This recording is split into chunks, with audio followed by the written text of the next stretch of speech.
You are told that this world rewards talent, innovation, and hard work, but look closely who truly benefits from the brilliance of human creativity, and who merely survives by selling it away piece by piece. The factories hum, the offices glow through the night, the digital network pulse with ideas, yet the creators of this wealth remain dispossessed of it. This is not an accident of history, it is the logic of capital laid bare.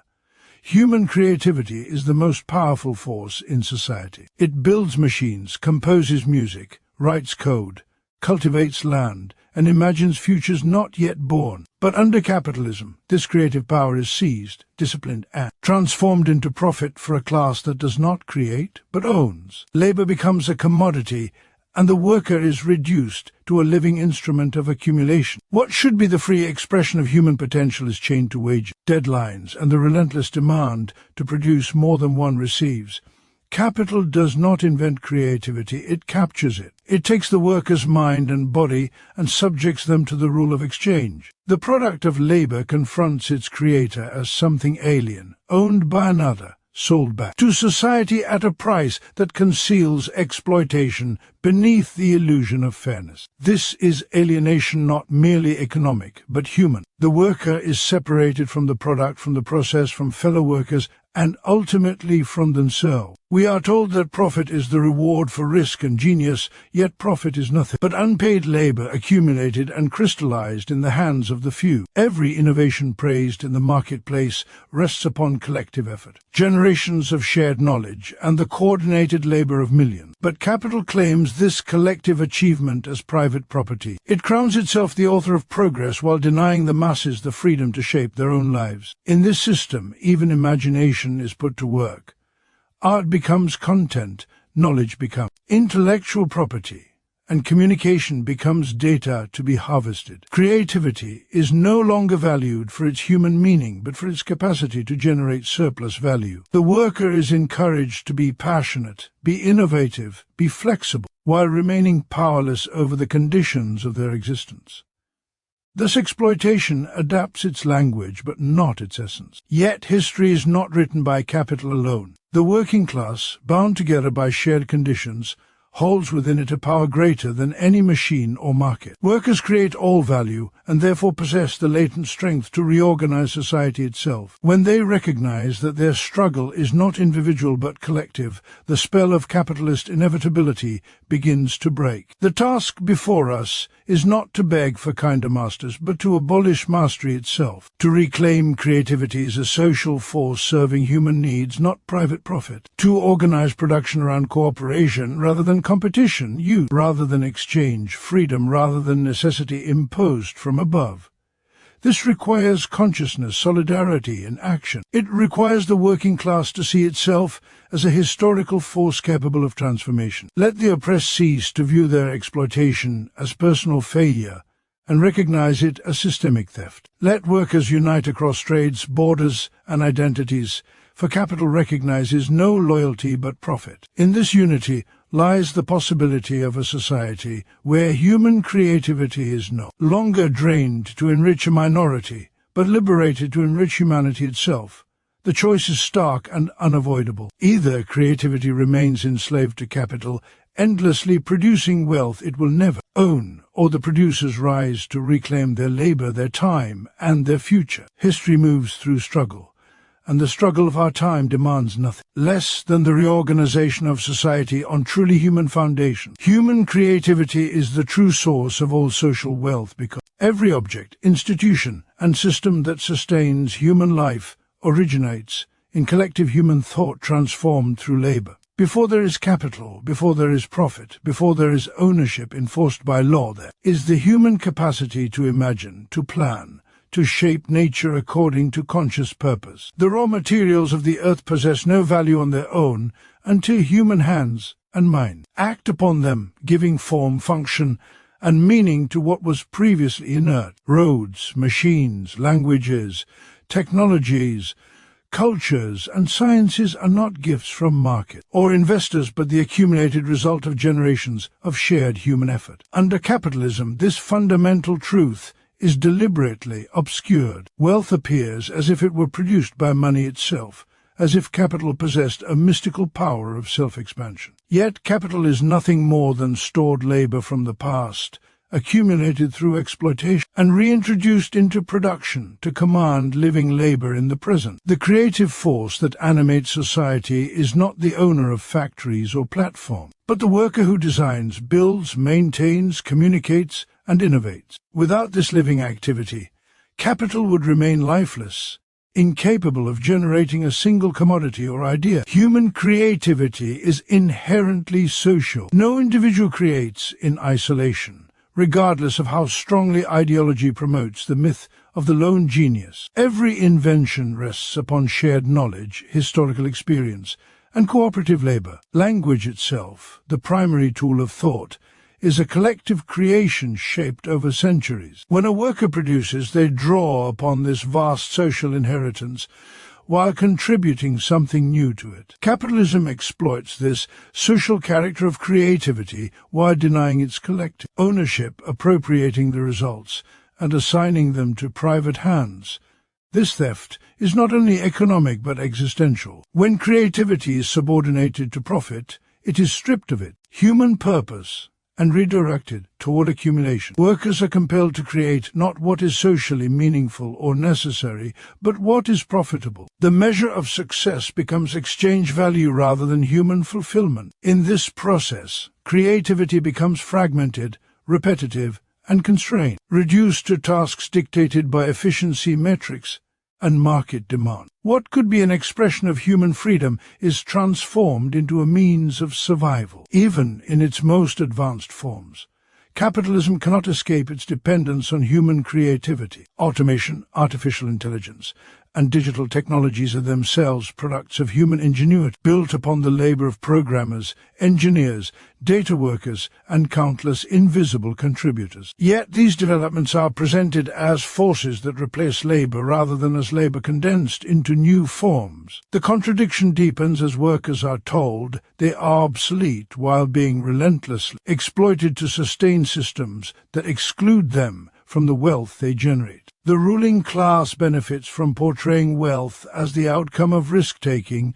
entrepreneurship, or market wisdom, because this narrative erases the collective labor embedded in every commodity. Profit appears justified, inequality appears natural, and exploitation becomes invisible. But when this illusion is stripped away, what remains is a simple relation, though. Who create do not control what they create, and those who control do not create. This separation defines class society and perpetuates domination. Human creativity, when liberated from capitalist relations, possess transformative potential far beyond what is currently allowed. Freed from the pressure of survival wages and competitive isolation, people could direct their ability toward solving social problems, enriching communal life, and expanding knowledge for its own sake. Creativity would no longer be hoarded, patented, or monetized, but shared as a common resource, enhancing the collective capacity of humanity to shape its future consciously.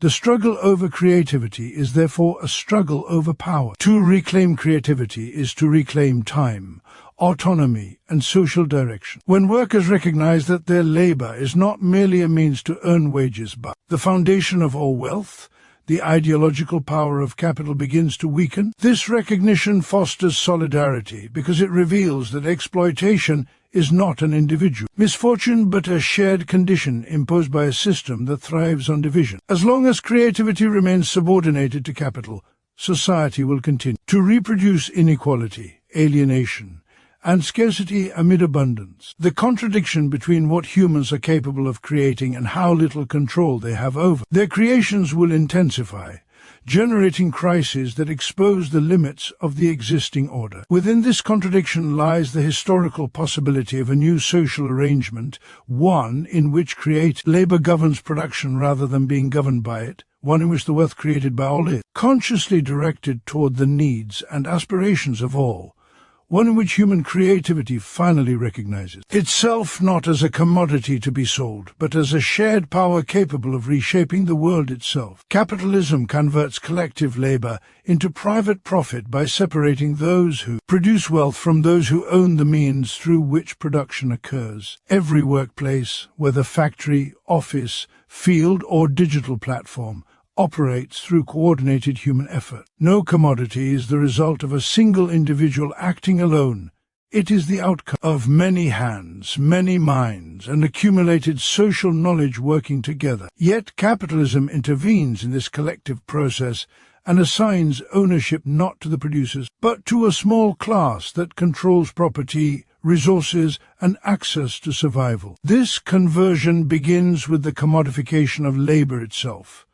Workers do not sell the products they create. They sell their capacity to work for a fixed wage. What they receive is determined not by the value they generate, but by what is necessary to keep them alive and productive. The difference between what workers are paid and the value they produce becomes surplus value, which is appropriated by the capitalist as profit. This appropriation is normalized through contracts and laws that present exploitation as a voluntary exchange between equals. The collective nature of labor is hidden by this arrangement. Each worker is isolated, paid individually, evaluated separately, and encouraged to compete with others for survival. Meanwhile, the wealth they collectively produce flows upward and concentrates in fewer hands. The cooperation required for production is real, but the rewards are privatized. Capitalism depends on this contradiction, socialized labor combined with private accumulation. Without cooperation, production would collapse.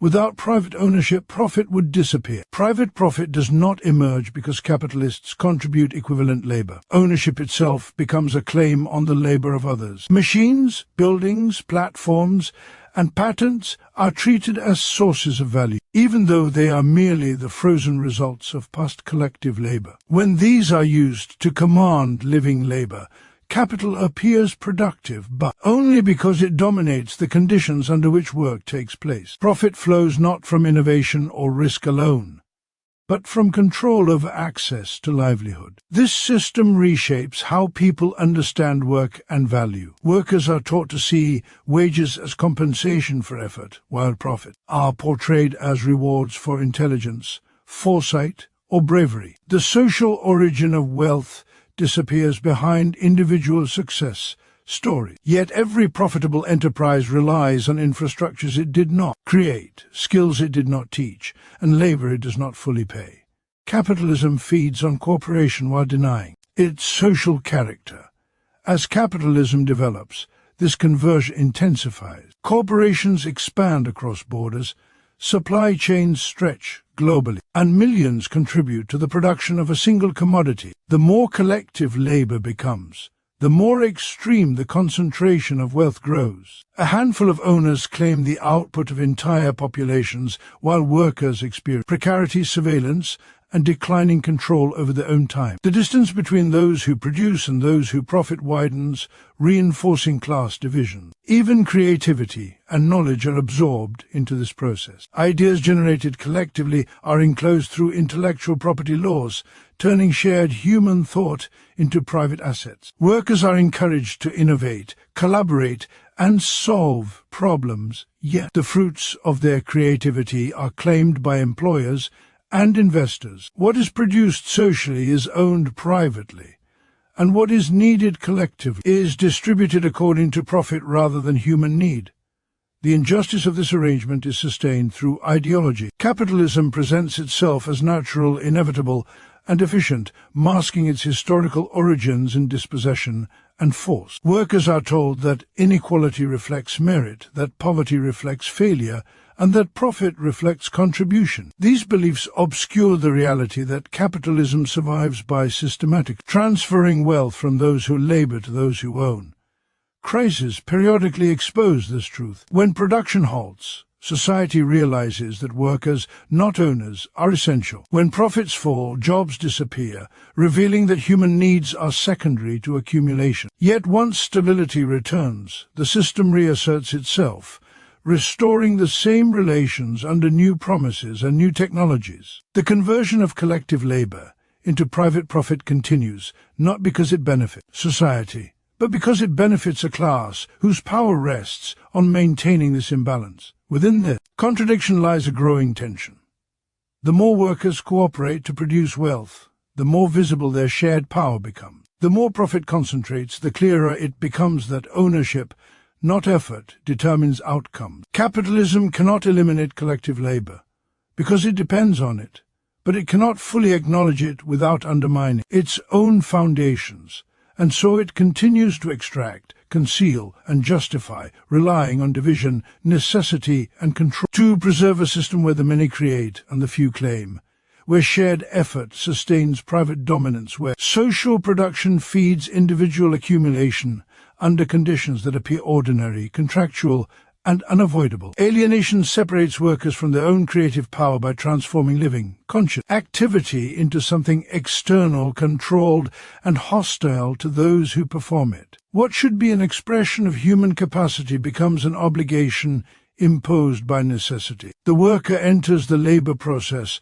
not as a free creator, but as someone compelled to sell their time, energy, and imagination in order to survive. From the moment labor is subordinated to wages, creativity ceases to belong to the worker and instead becomes the property of capital. In this condition, the product of labor stands opposed to its creator. What the worker makes does not reflect their desires, values, or collective needs, but the demands of profit and market exchange. The object produced is taken away, owned by another, and often returned to the worker only as a commodity they must purchase. The worker sees their own creative force embodied in things that dominate them, enriching others while leaving them dispossessed. This separation is not psychological alone, but material and structural.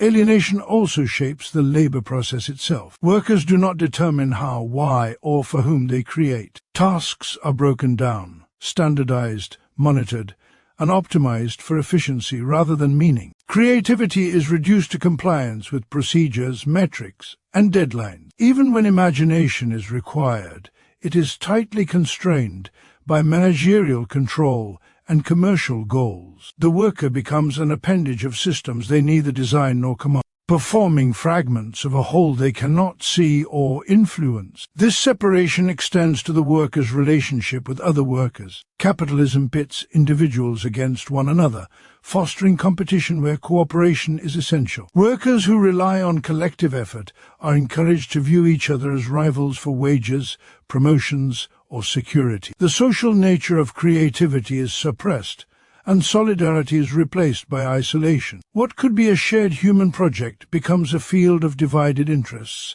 weakening the capacity for collective resistance. Alienation reaches its deepest form when workers become estranged from themselves. When most waking hours are spent producing for others under conditions of compulsion, human potential is narrowed, passions are postponed, talents are wasted, and curiosity is disciplined into productivity. People begin to define themselves by their jobs, while having little control over what those jobs require of them. The distinction between what one is and what one must do grows sharper, generating exhaustion, frustration, and a sense of powerlessness. This condition is not an accidental byproduct of modern life, but a necessary feature of capitalist production. Capital requires labor to be controllable, predictable, and subordinate. Creative autonomy threatens profit because it resists quantification and ownership. Therefore, creativity is extracted while freedom is denied. Workers are encouraged to be innovative only insofar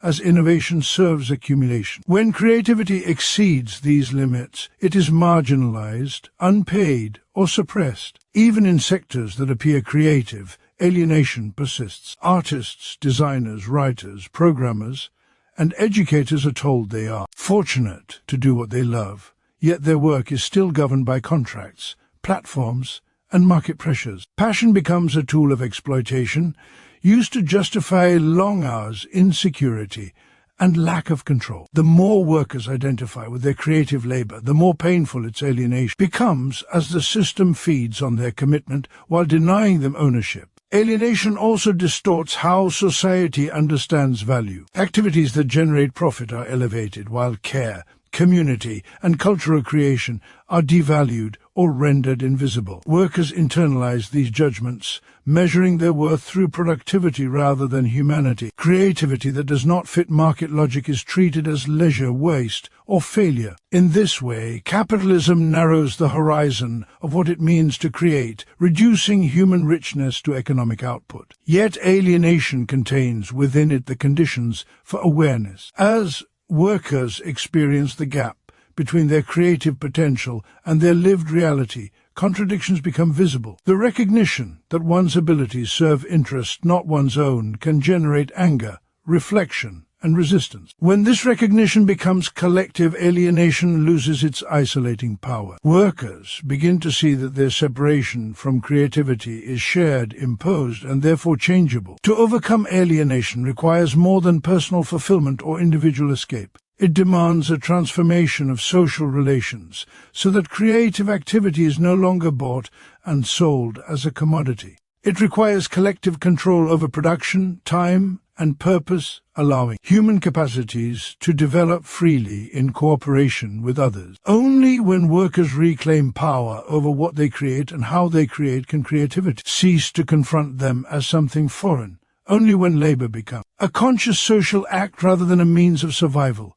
Only when the product of human imagination return to those who produce them, shaping life rather than dominating it, dissolving the separation between creator and creation that defines alienation under capital. Exploitation persists behind the illusion of innovation and freedom because capitalism continues, reinvents its appearance while preserving its core relations of domination. Each new technological advance, each promise of flexibility or self-expression is presented as evidence that the system has evolved beyond exploitation. Yet beneath these shifting forms lies the same fundamental structure, a class that owns and controls the means of production, and a class that must sell its labor in order to live. Innovation does not abolish exploitation, it refines and conceals it. Freedom under capitalism is defined narrowly, reduced to choice within constraints that workers do not control. The worker may choose where to work, how to brand themselves, or which contract to accept, but cannot choose whether to work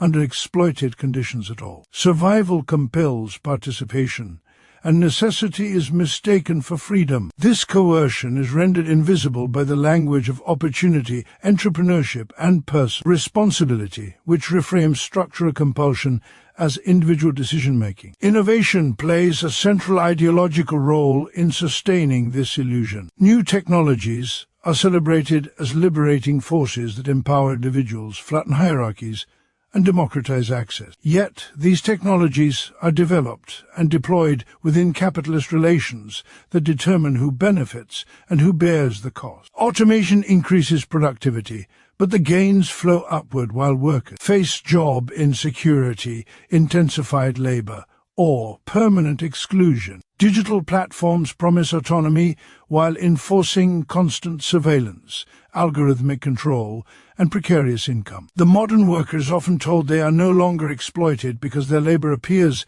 immaterial, creative, or self-directed. The factory floor is replaced by the laptop, the assembly line by the interface. But exploitation does not depend on dirt, smoke, or visible chains. It resides in the extraction of surplus value, regardless of whether labor is physical or cognitive. When workers generate value beyond what they are paid, exploitation persists, even if the workplace looks modern and the language sounds progressive. Capitalism also disguises exploitation by individualizing success and failure. Innovation culture glorifies adaptability, hustle, and constant self-improvement, encouraging workers to treat themselves as products to be optimized. Structural inequality is reframed as a lack of skills or ambition. Those who succeed are portrayed as proof of fairness, while those who struggle are blamed for their condition. This narrative fractures collective awareness, preventing workers from recognizing shared exploitation beneath different outcomes. Freedom is further distorted through the promise of participation. Workers are invited to give feedback, contribute ideas, and feel invested in organizational missions, yet decision-making power remains concentrated at the top.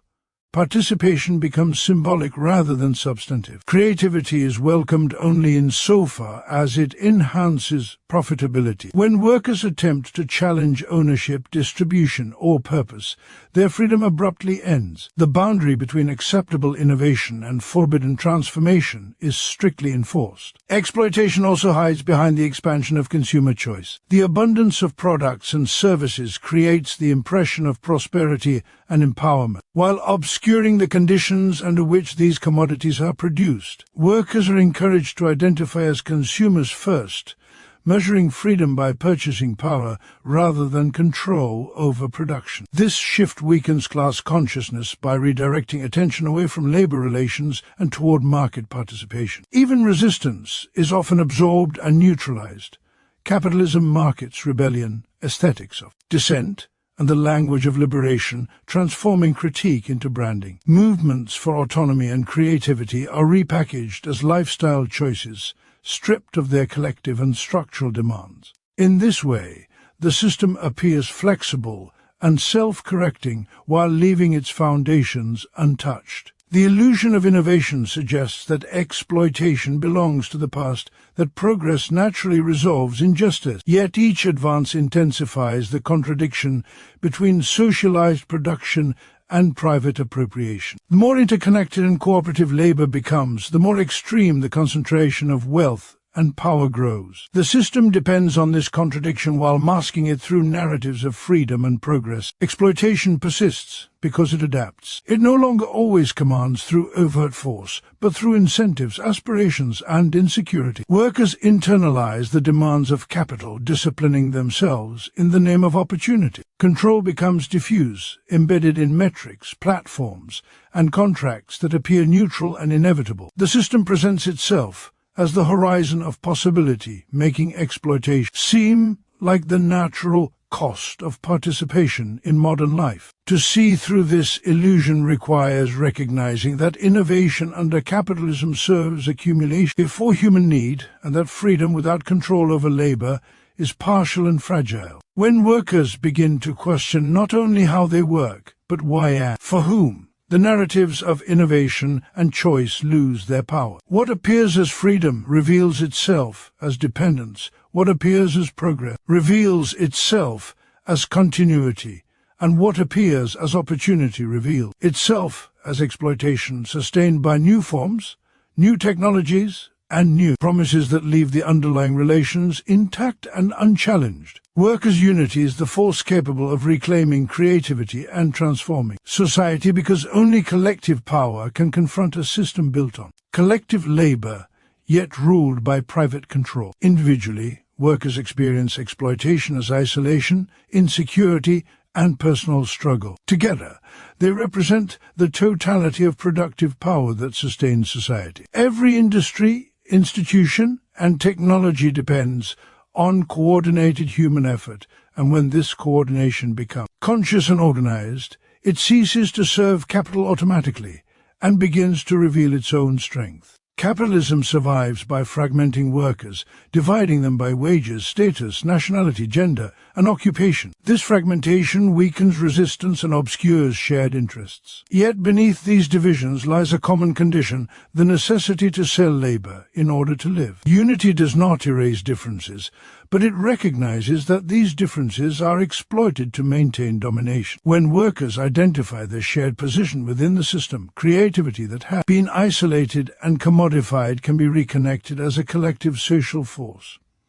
Creative power flourishes in cooperation. Innovation, problem-solving, and cultural production all emerge from interaction, dialogue, and shared experience. Capitalism harnesses this cooperative creativity while denying workers control over its outcomes. Unity reclaims this cooperation consciously, transforming it from an instrument of profit into a means of collective self-determination. Through solidarity, workers can decide not only how to produce, but what to produce and for whose benefit. Historical change has never emerged from isolated individuals acting alone. Every gain in rights, working conditions, and social recognition has been achieved through collective struggle. Unity transforms creativity from a private burden into a shared capacity. Ideas circulate freely, skills are developed collectively, and knowledge ceases to be hoarded as property. In this process, workers begin to experience creativity not as exhaustion or obligation, but as a shared human activity directed toward common goals. Workers' unity also redefines freedom. Under capitalism, freedom is framed as individual mobility within unequal conditions. Collective organization reveals a deeper freedom, the ability to shape social life consciously. When workers act together, they move from reacting to market pressures to actively determining priorities. Creativity expands beyond survival tasks and becomes a tool for reimagining institutions, relationships, and values. This unity is not spontaneous or automatic.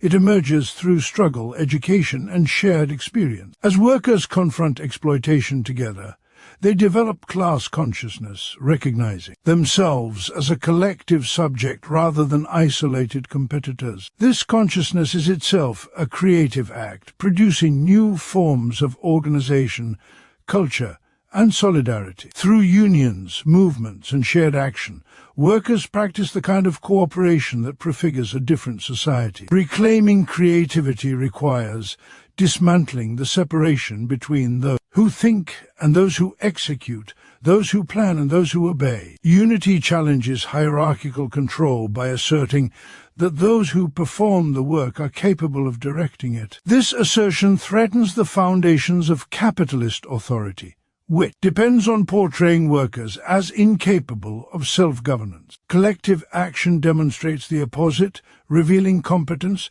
discipline, and imagination within the working class itself. As unity grows, the meaning of productivity shifts. Success is no longer measured by profit margins, but by social usefulness, sustainability, and human fulfillment. Creativity becomes oriented toward meeting real needs rather than generating artificial demand. This transformation cannot occur through individual escape or personal success, but through collective restructuring of social relations.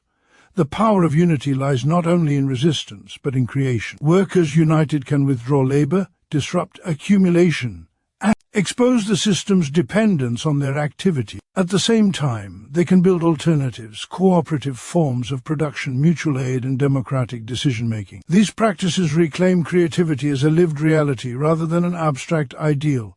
Unity transforms fear into confidence. What appears impossible to the isolated individual becomes achievable through collective effort. Workers begin to see themselves not as replaceable units, but as indispensable contributors to social life. This shift undermines the ideological power of capital, which relies on convincing workers of their powerlessness. Through unity, creativity returns to its rightful place as a social capacity rather than a commodity. The energy that once fueled private profit is redirected toward collective liberation. Society itself becomes a conscious project rather than an unconscious process driven by accumulation. In this way, workers' unity does not merely demand change, but embodies it, turning shared struggle into shared creation, turning cooperation into power, turning labor into self-determination, opening the possibility of a society shaped by those who create it rather than those who own it. The truth revealed through this struggle is unavoidable. The wealth of the world is born from human creativity. Yet under capitalism, that creativity is captured, distorted, and turned against those who produce it. Collective labor is transformed into private profit. Creative power is alienated from its creators. Exploitation hides behind the language of freedom and innovation, and society is organized to serve accumulation rather than humanity. These are not separate injustices, but interconnected mechanisms of a single system that survives by denying workers control over their own productive life. Once this reality is understood, neutrality becomes impossible. Either creativity remains chained to capital, endlessly enriching a minority while exhausting the many, or the working class recognizes itself as the true author of social wealth and acts accordingly. In unity lies the power to reclaim labor, to dissolve alienation, and to redirect creativity toward human needs rather than profit. History advances not through obedience, but through organized resistance. The future belongs to those who refuse to accept a world where creators are dispossessed of their own creation and instead choose to collectively reshape society on foundations of equality, solidarity, and human freedom.